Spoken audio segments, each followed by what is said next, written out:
Hello and a very warm welcome to everybody joining me for another installment of Inside SA Media. It is of course proudly brought to you by Tribox Media and Fatfort. My name is Nxumalo on a chair. Happy to be here doing this with you one more time. Today I'm absolutely excited about what we're talking about. It is literally one of my favorite eras to talk about, and I'm talking about the drum boys and the truth tellers.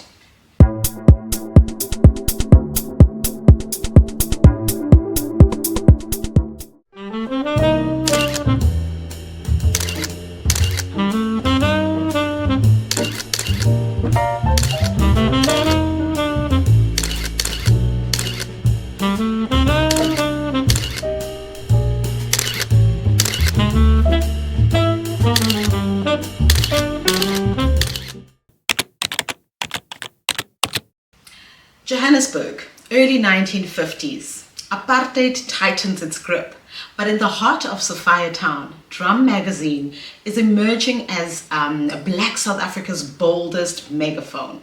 This is not entertainment, it's resistance. It's not gossip, it's truth. Welcome to the story of Drum, where writers and photographers risked everything to document life, struggle, and defiance. Founded in 1951 by Jim Bailey and Anthony Sampson, African drum soon transformed into a cultural phenomenon. It was designed for urban black readers that are hungry for news, for music, for crime, fiction, and bold visuals.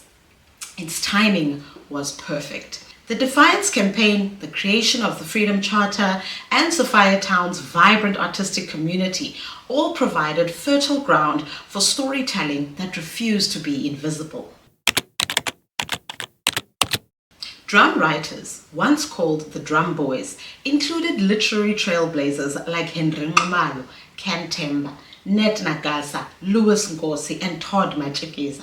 They blended narrative fiction with reportage to introduce township slang, culture, social critique, all into mainstream media. Their writing wasn't just informative, it was lyrical, immersive, and radically engaging. Henry, Mr. Drum Nxumalo as he was known, became Drum's most daring reporter. To expose labor abuses at Bethel Farms, he disguised himself, got onto the job, was beaten, and lived to write the story.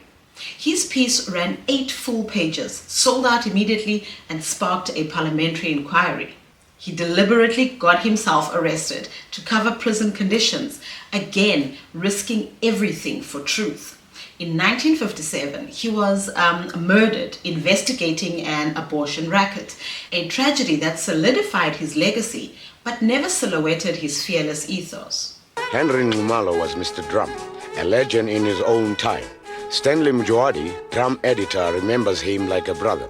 Henry Nxumalo, pioneer investigative and crusading black journalism.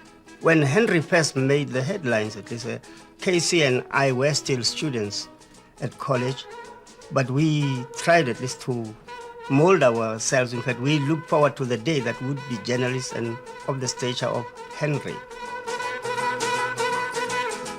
It was Henry who wormed his way into the corruption of the Bethel slave labor scandal and alerted the world to the horrors of the potato farms.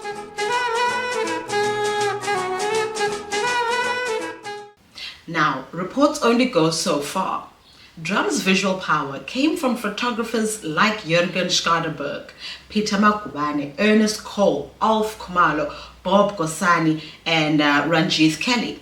Their images of the Tusa prison dance, the police brutality, jazz life, all defied apartheid's portrayal of Black South Africa.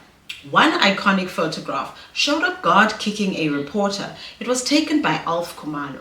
Such images challenged propaganda by exposing truth visually. Now, the thing about Drum is that it never called for revolution. Its subversion lay in showing complexity. Black urban life, a mix of joy and suffering, crime and culture.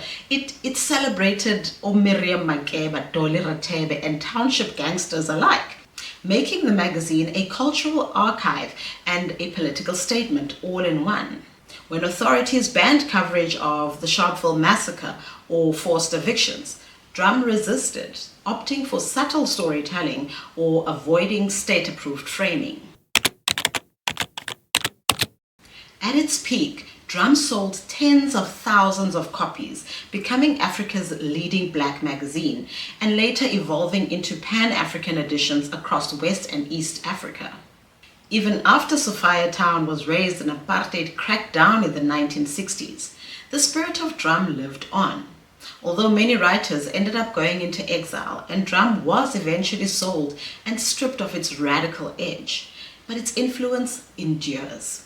Its legacy reminds us that storytelling is resistance, and photography can indict injustice, and a magazine can hold the power to change narratives. Thank you so very much for staying with me for today's installment of Inside SA Media. I hope you enjoyed the story and it brought back some beautiful memories of the era of Drum. And join me next week for another installment of Inside SA Media with myself, Lungiswina Choma, on a chair. It's goodbye.